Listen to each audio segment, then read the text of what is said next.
Hello students एल्रिಗೂ ನಮಸ್ಕಾರ Darshu Educare channel ಗೆ ಹಾಗೆ ಕೆಎ 2024 ಅಪ್ಡೇಟ್ಸ್ ಗೆ ಎಲ್ರಿಗೂ ಕೂಡ ಸ್ವಾಗತ।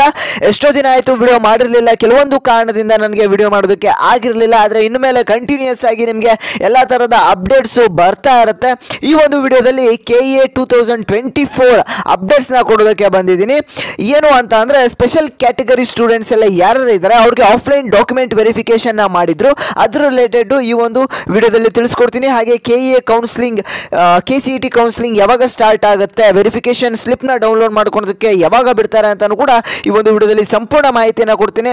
ವಿಡಿಯೋನ ಯಾರೆಲ್ಲ ನೋಡ್ತಿದ್ದೀರಾ ಪ್ರತಿಯೊಬ್ಬರು ಕೂಡ ಇವಾಗಲೇ ನಮ್ಮ ಒಂದು ಚಾನಲ್ಗೆ ಸಬ್ಸ್ಕ್ರೈಬ್ ಮಾಡ್ಕೊಳ್ಳಿ। ಈ ಒಂದು ಚಾನಲ್ ಅಂದ್ರೆ ನಮ್ಮ ಒಂದು channel Darshu Educare channel 5000 subscribers near ಇದ್ದಾರೆ, ಬೇಗ 5000 ಸಬ್ಸ್ಕ್ರೈಬರ್ಸ್ ನ ಕಂಪ್ಲೀಟ್ ಮಾಡಿ।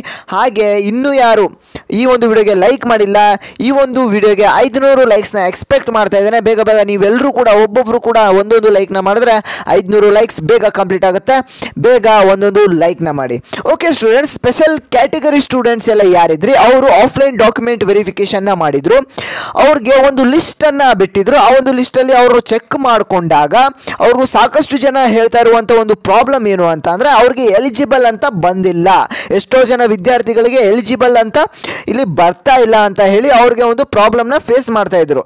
ಅಂತಹ ಒಂದು ವಿದ್ಯಾರ್ಥಿಗಳು ಯಾರ್ಯಾರಿದ್ದಾರೆ ಅವ್ರಿಗೆ ಒಂದು ಸೊಲ್ಯೂಷನ್ ಈಗ ಕೆಎ ಮುಖಾಂತರ ಒಂದು ಸೊಲ್ಯೂಷನ್ ಕೊಟ್ಟಿದ್ದಾರೆ, ಅವ್ರಿಗೆ ಒಂದು ಲಿಸ್ಟ್ ಅನ್ನ ಕೂಡ ಇಲ್ಲಿ ರಿಲೀಸ್ ಮಾಡಿದ್ದಾರೆ। ನೀವು ಇಲ್ಲಿ ನೋಡ್ತಿರ್ಬೋದು, ಕೆಎ ವೆಬ್ಸೈಟ್ ಗೆ ಬಂದು ಇಲ್ಲಿ 3 ಡಾಟೆಡ್ ಲೈನ್ ಮೇಲೆ ಕ್ಲಿಕ್ ಮಾಡಿ ಇಲ್ಲಿ UGCET 2024 ಮೇಲೆ ಕ್ಲಿಕ್ ಮಾಡಿದ್ರೆ ನಿಮ್ಗೆ ಇಲ್ಲಿ ಒಂದು ಆಪ್ಷನ್ ಕಾಣುತ್ತೆ, UGCET 2024 ವಿಶೇಷ ಪ್ರವರ್ಗ ಆಫ್ಲೈನ್ ಮತ್ತು ಬಾಕಿ ಉಳಿದಿರುವ ಅಭ್ಯರ್ಥಿಗಳ ಅರ್ಹತಾ ಪಟ್ಟಿ ಅಂತ ನಿಮ್ಗೆ ಇಲ್ಲಿ ಒಂದು ಆಪ್ಷನ್ ಕಾಣುತ್ತೆ। ಈ ಒಂದು ಆಪ್ಷನ್ ಮೇಲೆ ನೀವು ಕ್ಲಿಕ್ ನ ಮಾಡ್ತು ಅಂತ ಅಂದ್ರೆ ನಿಮಗೆ ಒಂದು ಇಲ್ಲಿ PDF ಡೌನ್ಲೋಡ್ ಆಗುತ್ತೆ, ತೋರಿಸ್ತೀನಿ ನಿಮಗೆ। ಓಕೆ ಸ್ಟೂಡೆಂಟ್ಸ್, ನೀವು ಇಲ್ಲಿ ನೋಡ್ತಿರ್ಬೋದು UGCET 2024 offline candidate eligible list ಅಂತ ಏನಿದೆ, ಈ ಒಂದು ಎಲಿಜಿಬಲ್ ಲಿಸ್ಟ್ ಅಲ್ಲಿ ನೀವು ಇಲ್ಲಿ ಅಪ್ಲಿಕೇಶನ್ ನಂಬರ್ ನ ಕೊಟ್ಟಿರ್ತಾರೆ, ನಿಮ್ಮ ಒಂದು ಅಪ್ಲಿಕೇಶನ್ ನಂಬರು, ಹಾಗೆ CET ನಂಬರು, ಹಾಗೆ ನೇಮ್, ನಿಮ್ಮ ಒಂದು ನೇಮ್ ಕೊಟ್ಟಿರ್ತಾರೆ, ಅಕ್ನಾಲೇಜ್ಮೆಂಟ್ ನಂಬರ್ ಕೊಟ್ಟಿರ್ತಾರೆ, ಹಾಗೆ ಪ್ರಿಫರೆನ್ಸ್ ನ ಕೂಡ ಇಲ್ಲಿ ಕೊಟ್ಟಿದ್ದಾರೆ। ಇಲ್ಲಿ ನಿಮ್ಮ ಒಂದು ಹೆಸರು ಇದೆಯಾ, ಹಾಗೆ ನಿಮ್ಮ ಎಲಿಜಿಬಲ್ ಏನಿದೆ, ನಿಮ್ಮ ಒಂದು ಎಲಿಜಿಬಲ್ ಲಿಸ್ಟ್ ಅನ್ನು ಕೂಡ ಇಲ್ಲಿ ರಿಲೀಸ್ ಮಾಡಿದ್ದಾರೆ। ಯಾವ ಒಂದು ವಿದ್ಯಾರ್ಥಿಗಳು ಎಲಿಜಿಬಲ್ ಇದೀರಾ ಅವ್ರಿಗೂ ಕೂಡ ಇಲ್ಲಿ ಎಲಿಜಿಬಲ್ ಅಂತ ಕೊಟ್ಟಿರ್ತಾರೆ ಅವರು। ಇದು ಸ್ಪೆಷಲ್ ಕ್ಯಾಟಗರಿ ಸ್ಟೂಡೆಂಟ್ಸ್ಗೆ, ಹಾಗೆ ಯಾರಿಗೆಲ್ಲ ಪೆಂಡಿಂಗ್ ಉಳಿದಿತ್ತು ಆ ಒಂದು ಸ್ಟೂಡೆಂಟ್ಸ್ಗೂ ಕೂಡ ಇಲ್ಲಿ ಈ ಒಂದು ಲಿಸ್ಟ್ ಅನ್ನ ರಿಲೀಸ್ ಮಾಡಿರ್ತಕ್ಕಂಥದ್ದು ನೀವಿಲ್ಲಿ ನೋಡ್ತಿರ್ಬೋದು।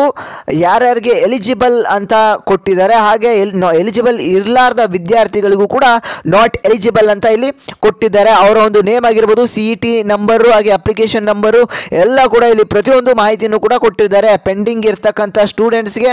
ಹಾಗೆ ಯಾವ ವಿದ್ಯಾರ್ಥಿಗಳು ಸ್ಪೆಷಲ್ ಒಂದು ಕ್ಯಾಟಗರಿ ಸ್ಟೂಡೆಂಟ್ಸ್ ಬರ್ತಾರೆ ಆ ಒಂದು ವಿದ್ಯಾರ್ಥಿಗಳಿಗೆ ಇಲ್ಲಿ ಕೊಟ್ಟಿರುವಂಥದ್ದು। ಈ ಒಂದು ಲಿಸ್ಟ್ ನ ನೀವು ನೋಡಿದ್ರೆ ನಿಮಗೆ ಗೊತ್ತಾಗುತ್ತೆ ನೀವು ಎಲಿಜಿಬಲ್ ಇದೀರಾ ಇಲ್ವಾ ಅಂತ। ಓಕೆ ಸ್ಟೂಡೆಂಟ್ಸ್, ಹಾಗೆ ಕೆಲವೊಂದು ವಿದ್ಯಾರ್ಥಿಗಳು ಈಗ ಪ್ರಶ್ನೆಯನ್ನ ಕೇಳ್ತಾ ಇದ್ರಿ, ನಮಗೆ ಯಾವಾಗ ಡಾಕ್ಯುಮೆಂಟ್ ವೆರಿಫಿಕೇಶನ್ ಸ್ಲಿಪ್ ಅನ್ನ ಡೌನ್ಲೋಡ್ ಮಾಡ್ಕೊಳ್ಳೋದಕ್ಕೆ ಅವಕಾಶವನ್ನ ಮಾಡಿಕೊಡ್ತಾರೆ, ಹಾಗೆ ಇನ್ನೂ ಕೂಡ ನಮ್ಮ ಒಂದು ಹಾಗೆ ಕೌನ್ಸಿಲಿಂಗು ಲೇಟ್ ಆಗುತ್ತಾ ಅಂತ ಕೇಳ್ತಾ ಇದ್ರಿ, ಯಾವಾಗ ಅಂತ ಕೇಳ್ತಾ ಇದ್ರಿ। ನಾನು ಒಂದು ಎಕ್ಸ್ಪೆಕ್ಟೆಡ್ ಡೇಟ್ನ ಹೇಳೋದಾದ್ರೆ ನಿಮಗೆ ಜುಲೈ 18 ಅಬೌವ್ ನಿಮಗೆ ಚಾನ್ಸ್ ಇರುತ್ತೆ ಕೌನ್ಸಿಲಿಂಗ್ ಅಥವಾ ಡಾಕ್ಯುಮೆಂಟ್ ವೆರಿಫಿಕೇಶನ್ ಸ್ಲಿಪ್ನ ಡೌನ್ಲೋಡ್ ಮಾಡ್ಕೊಳ್ಳೋದಕ್ಕೆ ಅವಕಾಶವನ್ನು ಮಾಡಿಕೊಡ್ಬೋದು, ಅಥವಾ ಇನ್ನೂ ಕೂಡ ಲೇಟ್ ಆಗ್ಬೋದು।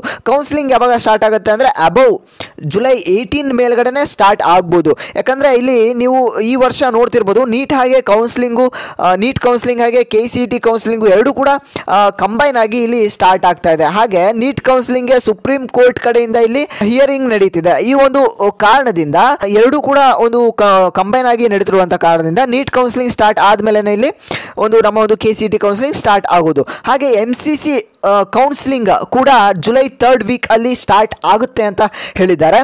ಅದರ ಪ್ರಕಾರ ನಮ್ಮ ಒಂದು ಸ್ಟೇಟ್ ಅಲ್ಲಿ ಅಂದ್ರೆ ಕರ್ನಾಟಕ ಸ್ಟೇಟ್ ಅಲ್ಲಿ ಕೌನ್ಸಿಲಿಂಗ್ ಯಾವಾಗ ಸ್ಟಾರ್ಟ್ ಆಗುತ್ತೆ ಅನ್ನೋದನ್ನ ನೋಡೋದಾದ್ರೆ ನಿಮಗೆ ಜುಲೈ ಲಾಸ್ಟ್ ವೀಕ್ ಅಲ್ಲಿ ನಾನು ಎಕ್ಸ್ಪೆಕ್ಟೇಷನ್ ನಿಮಗೆ ಹೇಳ್ಬೋದು, ಎಕ್ಸ್ಪೆಕ್ಟೇಷನ್ ಡೇಟ್ ನ ಹೇಳ್ಬೋದು, ಜುಲೈ ಲಾಸ್ಟ್ ವೀಕ್ ಅಥವಾ ನಿಮಗೆ ಆಗಸ್ಟಲ್ಲೂ ಕೂಡ ಫಸ್ಟ್ ವೀಕ್ ಅಥವಾ ಸೆಕೆಂಡ್ ವೀಕ್ವರೆಗೂ ಹೋಗ್ಬೋದು.